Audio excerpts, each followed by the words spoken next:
What happens when one of boxing's most controversial figures faces a living legend? Jake Paul versus Mike Tyson wasn't just a fight, it was a clash of generations, personalities, and legacies. But what Jake Paul did after the fight shocked everyone and changed the narrative entirely. Jake Paul has always been a polarizing figure.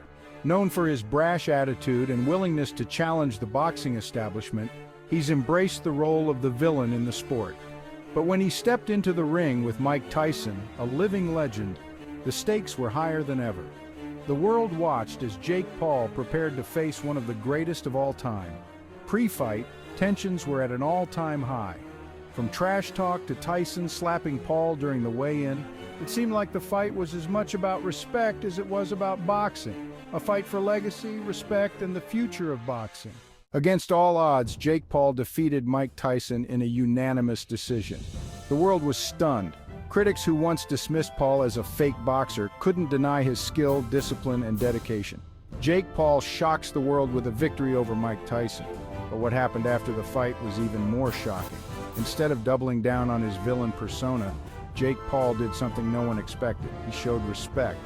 Post-fight, Jake Paul makes an unexpected move. In the post-fight interview, Jake Paul reframed the narrative entirely. Instead of basking in his victory, he turned the spotlight onto Mike Tyson, calling him a boxing legend and one of his biggest inspirations. "Mike Tyson is the reason I fell in love with boxing," said Jake Paul. This wasn't just a compliment, it was a masterclass in reframing, a technique Paul likely learned from the book Subtle Words That Sell by Paul Ross. Reframing, turning negative perceptions into positive respect. Reframing is all about changing the perspective of a situation. Instead of focusing on the negativity surrounding him, Jake Paul shifted the narrative to highlight his admiration for Tyson's legacy. Here's how Jake Paul used the reframing technique. First, acknowledge the hate. He didn't shy away from his polarizing reputation or the controversy around the fight.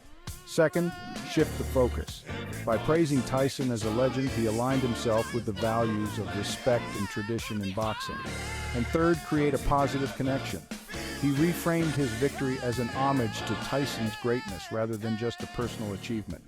The impact was immediate. Fans and critics alike began to see Jake Paul in a new light. For the first time, he wasn't just the loudmouth YouTuber turned boxer. He was a competitor who respected the sport and its legends. This is the power of reframing. By changing the way people perceive you, you can turn doubt into admiration and even hate into respect. Jake Paul's victory over Mike Tyson wasn't just a win in the ring, it was a win in the court of public opinion. Through the reframing technique, he reminded us all that respect isn't just earned in battle, it's also earned in how you treat those who came before you.